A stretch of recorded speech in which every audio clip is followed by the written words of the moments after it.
today I want to invite my very dear friend Jesse. Jesse is like a math/money wizard, an insanely smart and just like a genius mind when it comes to all things legal and financial stuff and all that stuff that I just as an actor, even though I produce and deal with all the numbers a lot, I don't know as well when it comes to my personal banking and money dealing stuff. I don't even know how to like explain it, but that's why we're gonna have Jesse here today with us to kind of talk about how to do this money thing in the time of this global pandemic. Hop in the shot with me and tell us, drop the fucking financial knowledge. Jesse. Yeah. A lot of questions I have. Lay them on me. Every time we talk, the way you explain things to me, it makes sense, and I've gained personally a lot of knowledge, and I feel like I know a lot more than I did before. And I kind of wanted to share that with other people, so maybe they know about the ways to ask for money from the government. They know about the ways to maybe legally, of course, but utilize some loopholes that you know about. And really anything and everything you can share with us. Let's start with the COVID coronavirus reality and what you're suggesting. Like, let's talk about what you've done for me and what should people do. Let's say somebody just woke up today and realized that they haven't worked for 2 months, they haven't had any income, but there's the government that's supposed to help us. So like, what does this person do? Like right now in, what are we, July? Oh man, if somebody is in that situation, thank you for that introduction, by the way. That was a long one. All the nice things you've ever said about me all happened in the past 5 minutes. Don't and get I'm a little used to it. overwhelmed. Don't get used to it. Don't worry, I won't. Back to finances.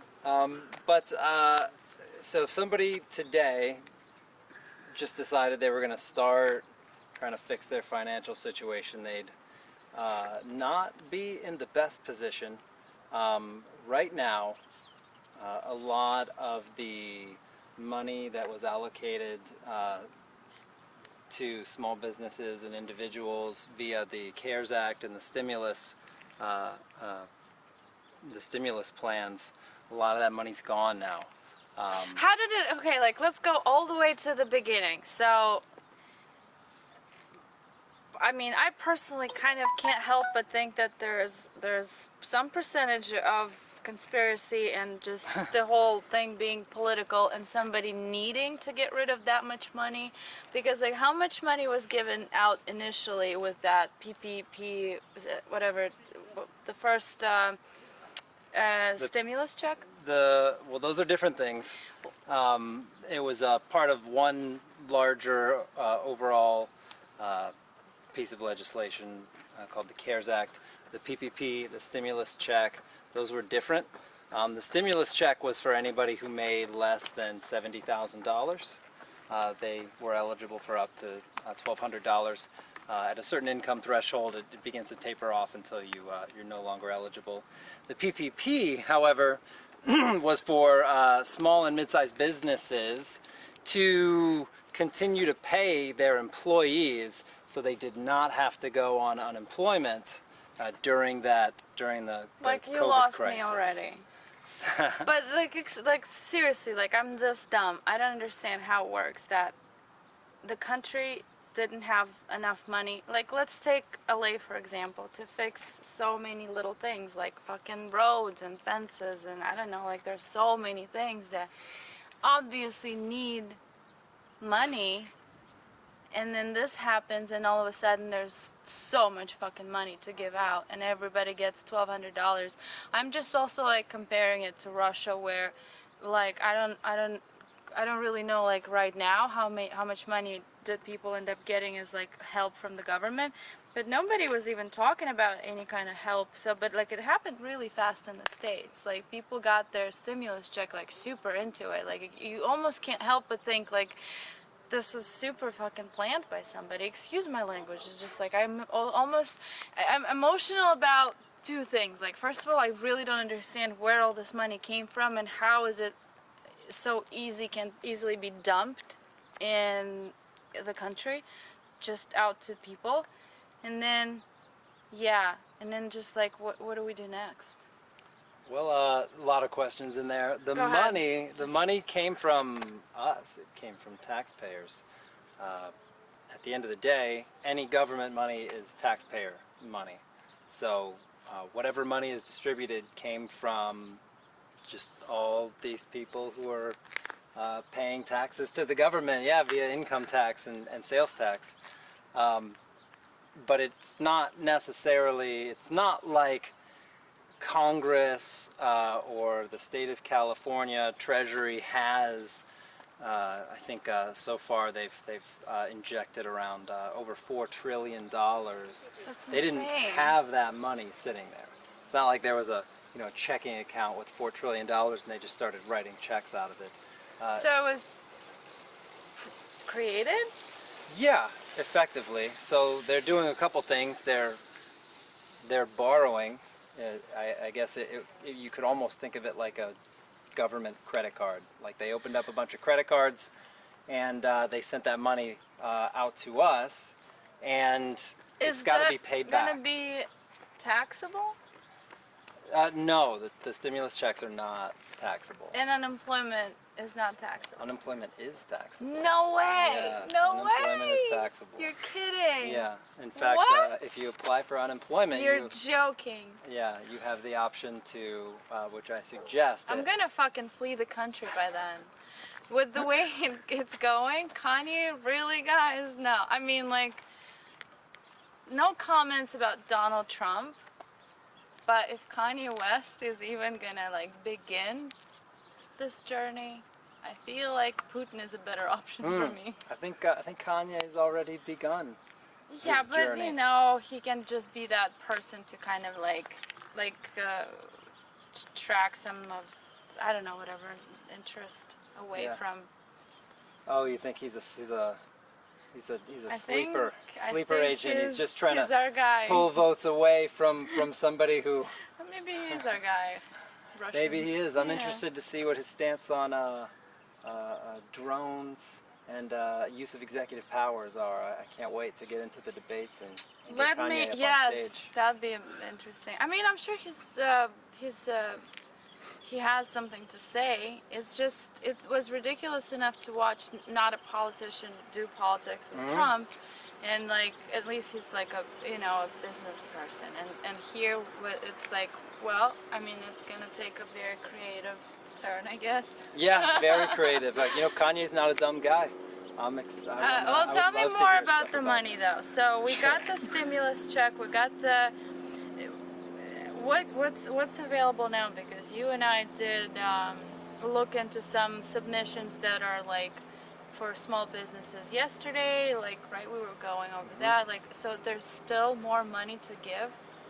There is. The state of California got, I think it's $103 million from the CARES Act to allocate to small businesses. If I remember correctly, it's up to $150,000. It's very difficult to qualify for that. There's not a whole lot of transparency into what the guidelines are, but they're extremely broad. Essentially, any independent contractor, anybody who owns a small business being defined as, if I remember correctly, it's fewer than 200 employees or 300 employees. I don't know. I think it should be less. You think it should be less? Well, what's a small business?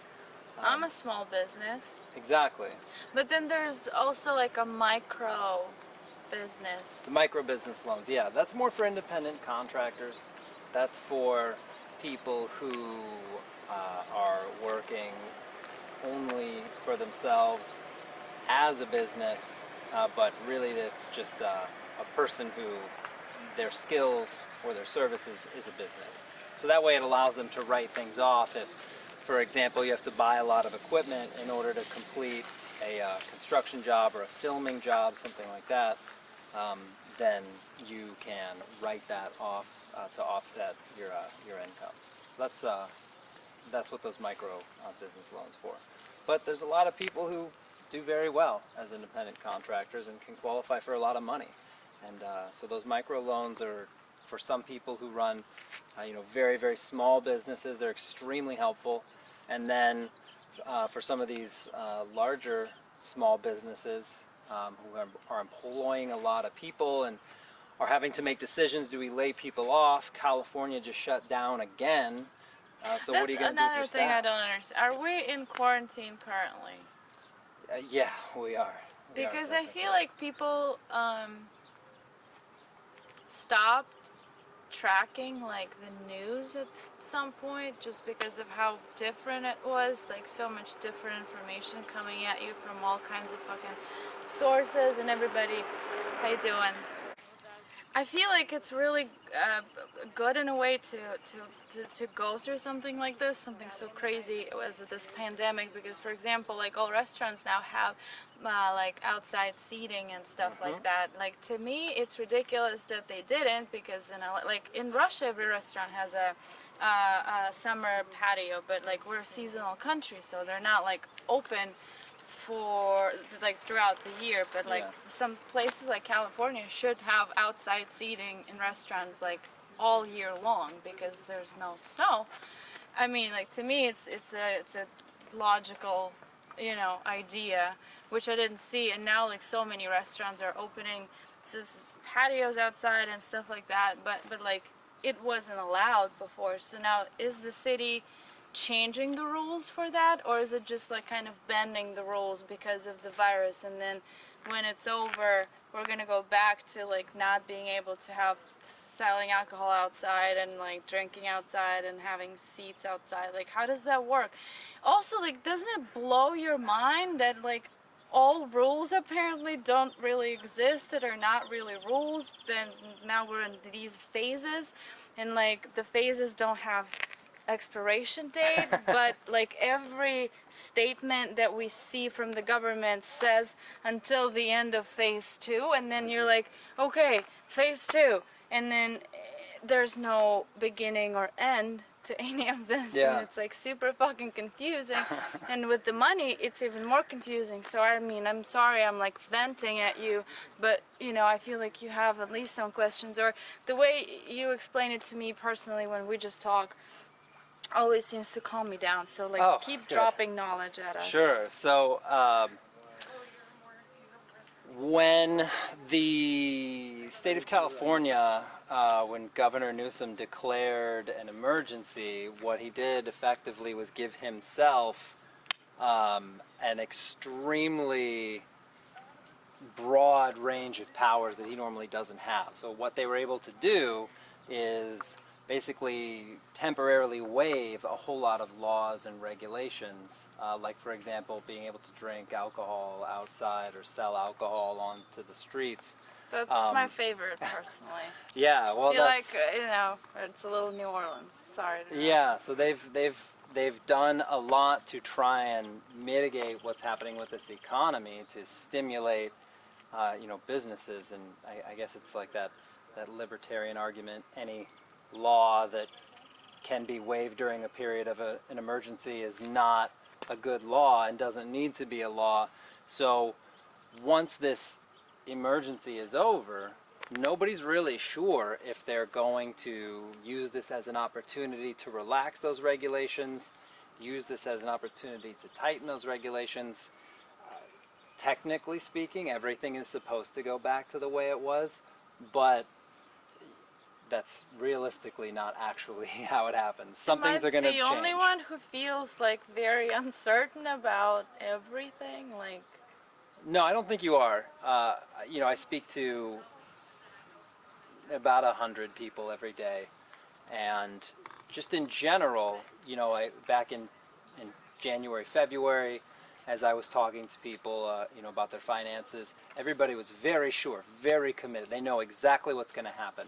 They're going to invest their money in this way. They're going to put it into this private equity fund. They're going to take a loan and they're going to secure it with this asset, and this is what they're going to spend it on. And why would I ever put my money in anything except the market when look at the market. It's just going up and up and up. And now there's no certainty. So everybody who felt like there was certainty, hopefully they realize that there's no such thing as certainty. People who feel uncertain now are only realizing that certainty is not a thing. Some people think that it's going to go back to a way where we can predict everything, but anybody who thinks you can predict anything should really look back as to how they felt in January, February. If they didn't predict this, then they should not be able to predict things, because truthfully this was pretty obviously going to happen if you were paying attention to global news in December and January. No, I mean, like, when you're talking about that I can say for myself that I definitely had like zero doubt that it's gonna happen, just because I was in December, I was in Russia, and the news about what's happening in China with the virus were very much so out there. And I think when I got back to LA was in like late January, maybe like a week after I got back, there was like Orange County has 2 cases of like Wuhan virus, and I was like, oh, I made a post on my social media saying like, we're next, we're in trouble, haha, and people were like, oh, come on. But even just thinking about, obviously, like the virus is gonna spread. Like my one of my best friends was supposed to have a wedding in April, and she postponed it, and we were talking, and she's like, maybe I'll just wait like a month, and I was like, no, honey, you need to wait a year. And she didn't think I was serious. So like, yeah, I did have that level of like just being able to analyze the situation and observe the facts and kind of be like, all right, this is going to take a while. But now looking at like a closer picture, I guess you see how like governments on like city levels and mayors and just like politicians are dealing with it. That's where it gets tricky, because it's like, all right, like everybody has their own plan, and now it's like rules don't apply. Like, I don't know, it's I don't know, it's almost like scary. It gives me anxiety, because I understand that we can just not worry about that, because it's gonna just live its own kind of fucking life, and whatever shit will get figured out. Obviously people who are benefiting from it will benefit, and probably already have, but because there's no stability anymore, it's really scary to just like have a plan, and I like having a plan. Yeah, well, I think the thing to remember is that it's always like this.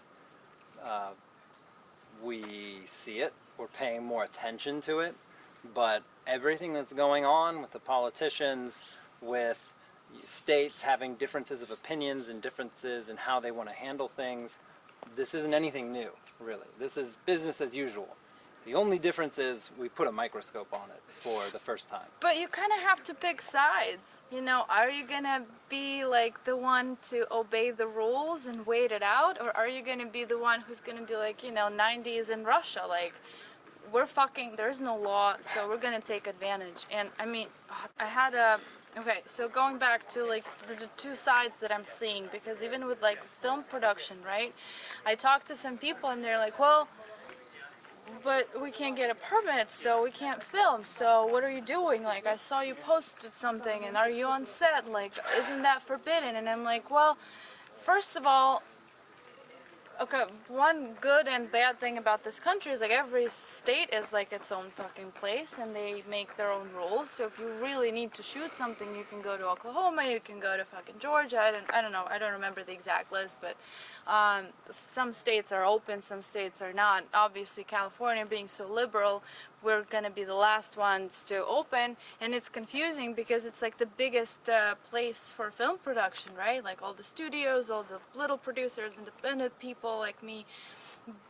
So you're either sitting and waiting, but trying to like listen to the city and the guidelines and all that nonsense, or you're not doing that and you're being aggressive, also like myself, but you're kind of, sort of like not exactly playing by the rules, you know. So I feel like this is forcing people to break the law, basically.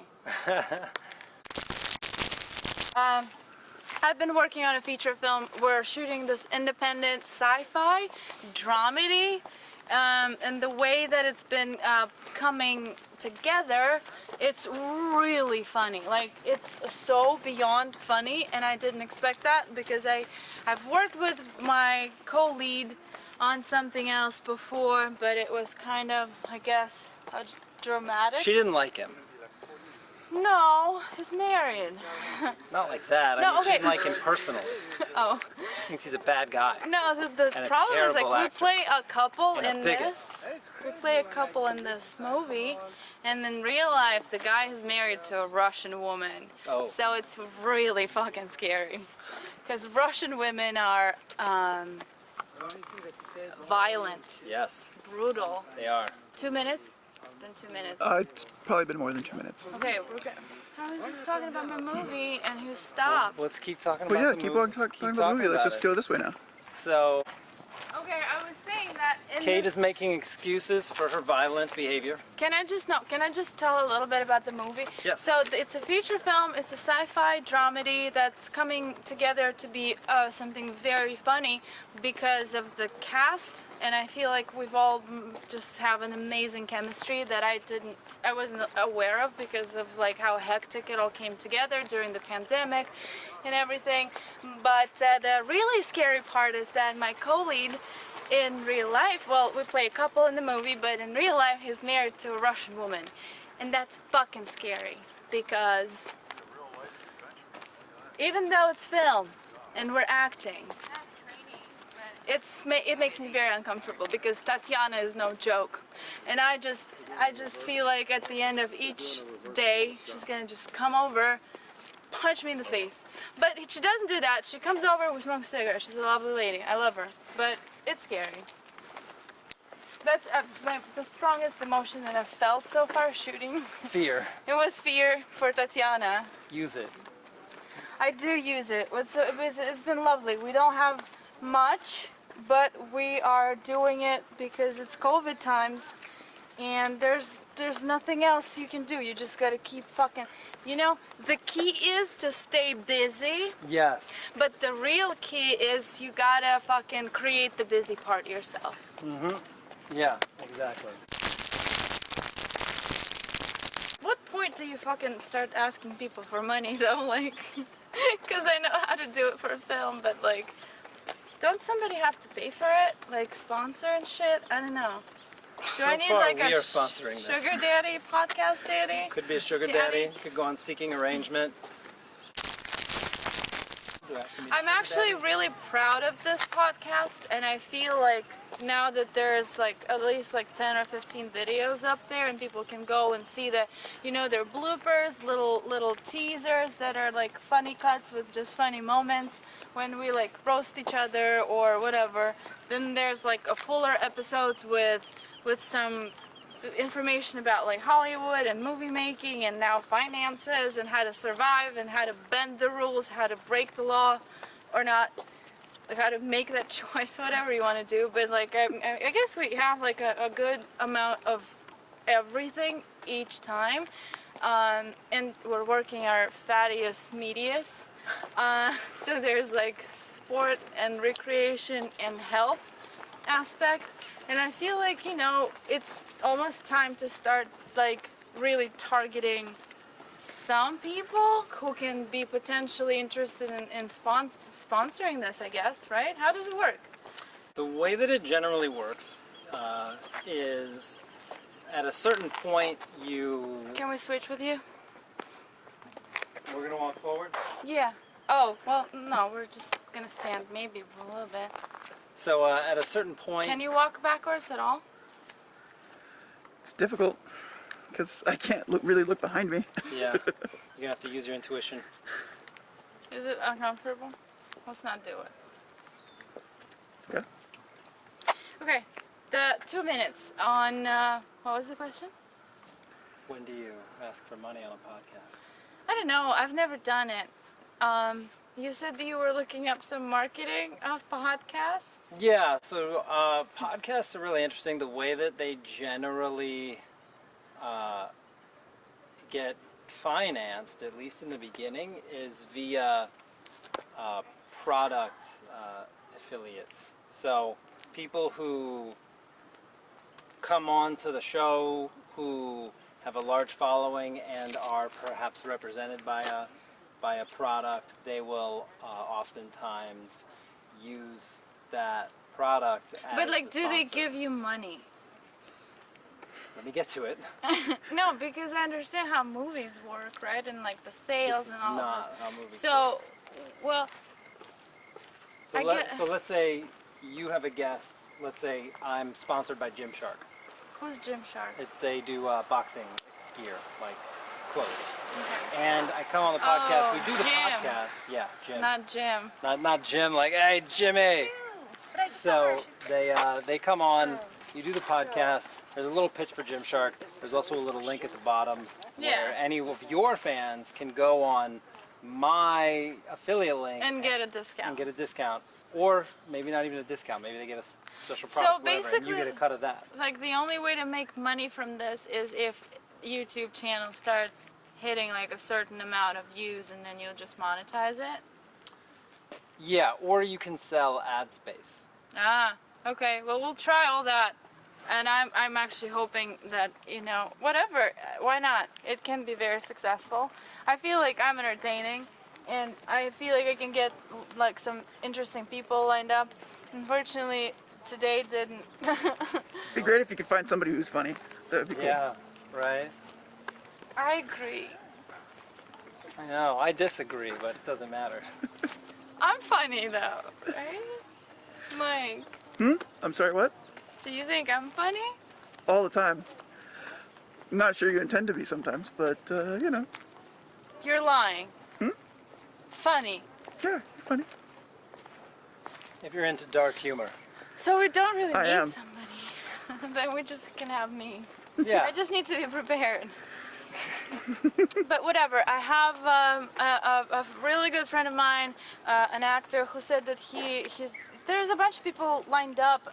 I guess I'm like a little bit of like a lazy fucking procrastinator, so I just wait too long to like hit people up for this.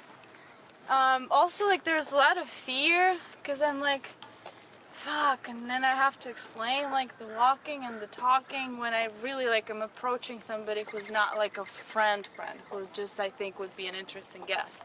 So I think I'm partially still like dealing with that like moment where like, oh, but they're gonna judge me for this. And I have Yeah. to like get over that. And also I was thinking like as I was editing it and like creating this like stupid YouTube art thing today and like the thumbnail, I was like, okay, who should I call to like ask for advice? And then I was like, you know what? I'm gonna just figure it out myself, and then I'll know how much it took me and whether it worked or not. And maybe I'm not like the best when it comes to like, I don't know, design and fucking style or whatever, but it's my thing. So like there's no point in asking for somebody else's advice unless it comes to like things like numbers and like just stats and like things that are science basically. Then yeah, I see the point of like asking for somebody else's experience and stuff like that. But creatively, whatever. I feel like we're actually doing a pretty good job. Yeah, you're the master and commander of your ship. You don't need no one else. Commander, not conductor. Not conductor. Oh man, okay. Let's walk. Just a little bit walk. I'm fucking sorry, Cyril. Is it? Cyril? It's Cyril. Cyril? Cyril. Cyril. Cyril. Cyril? Cyril is a guy's name. Cyril, I guess, kind of sounds like a good name also. I'm Cyril. I always try to say it fast so he doesn't notice. Just come up with an interesting nickname. Hey, C. Oh, that's a good idea. If I have a nickname for you, it's because I don't But remember your name. because Call him Siri. he's not from the States, so his humor is very different, and it's like, I don't know.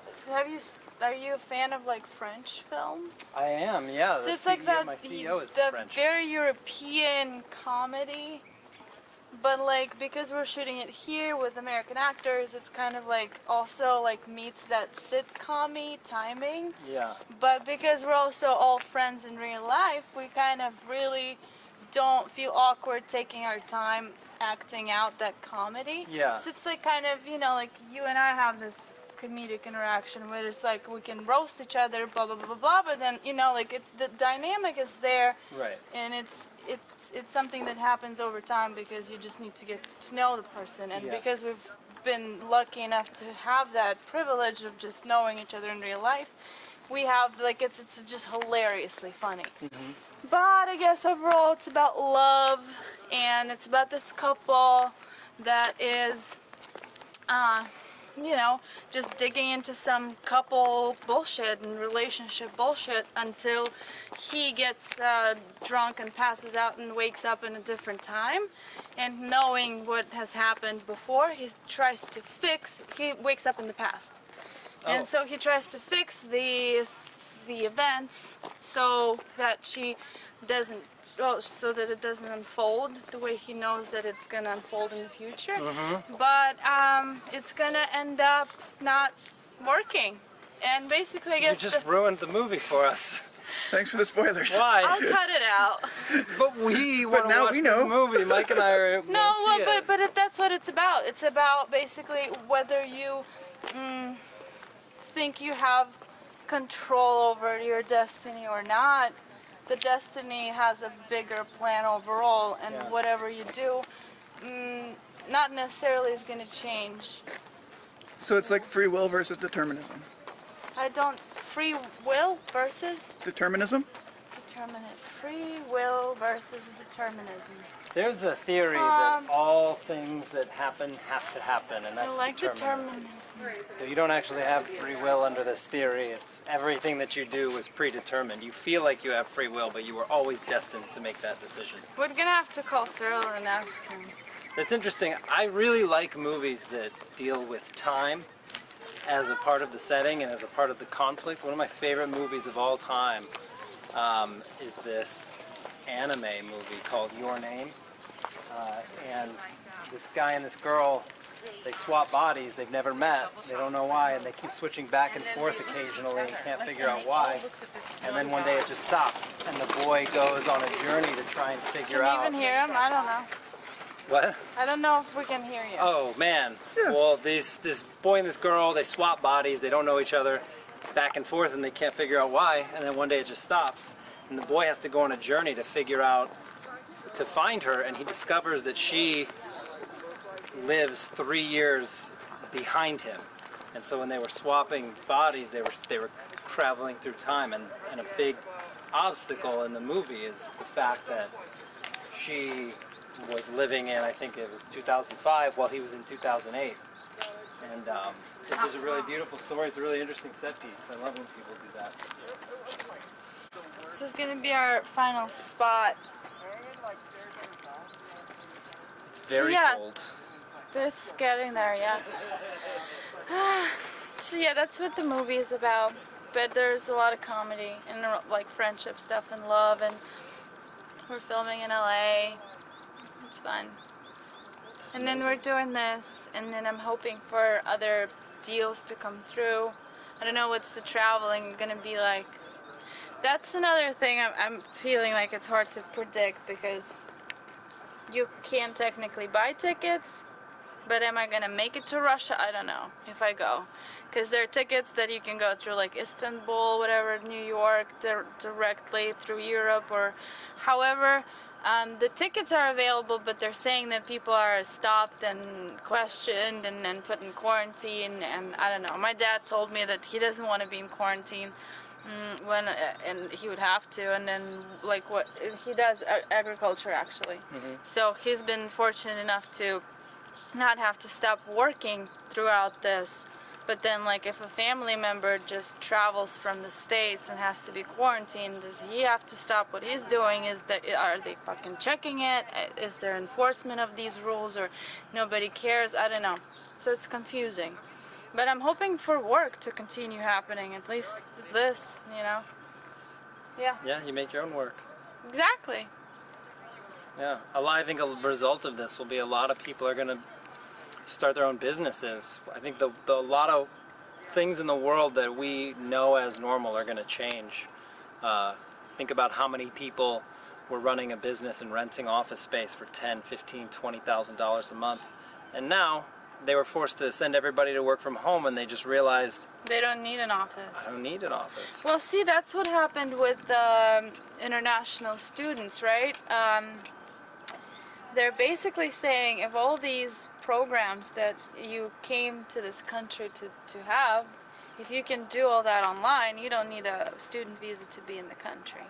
Right. And a lot of my friends are pissed about that, obviously, because sometimes you want to learn something and you need to be in the States. But, I mean, if I'm being honest, 80% of those cases are just for the sake of getting to the country, right? Like you, Of course, yeah. you are seeing this American dream promoted to, like, the way it's being promoted outside the U.S. is insane. Like, people really believe, like I believe that you're gonna get to this land of opportunity and it's gonna fucking work, and it doesn't. But that's beside, beyond the point. But now all those students have to like go back home. I don't know. Yeah, it's really unfortunate, especially with that program, because those students are going to go back home, and the argument is, well, if they want to continue studying, they can do so online. But what I think a lot of people don't realize is those are some of the best and brightest people from those countries that have come here to learn from the top institutions in the world, and then stay here and apply that knowledge to this country and this economy for the most part. And now, with that opportunity to learn, they're going to take all those skills that they took from here, and they're going to apply all those skills to foreign governments, But foreign also, economies. it's like a lot of money. Like, I have a friend, a photographer, Tina. Shout out to Tina. She actually posts like a bunch of screenshots every day on those types of articles, and like really is following everything as far as like green cards and visas, and the amount of money it costs, like just the application itself, is like $3,000 to $10,000, right? And if all of a sudden people are not paying that money, then USCIS doesn't have money to pay their employees, right? Mhm. So it's like, I don't know, it's very confusing. And then again, like, what the fuck do you do? Do you need to like marry somebody like quickly? A lot of my friends are in that situation right now where they are just, it's broken lives. Yeah, it's unfortunate. It just doesn't. It feels like the only winners in that situation are the. Who are the winners?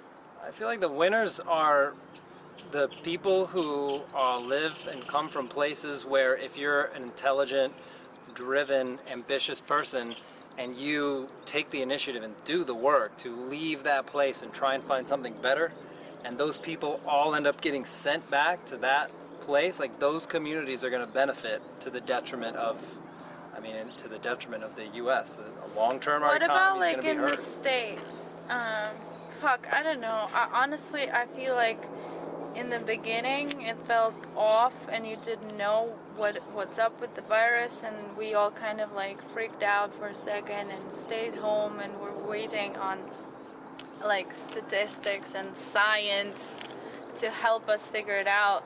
But like, it's been lasting so long, it's very obvious that somebody is navigating that narrative. The politicians are talking to us like we're children, don't go outside, don't not wear a mask. It's like, you fucking don't tell me what to do. Don't tread on me.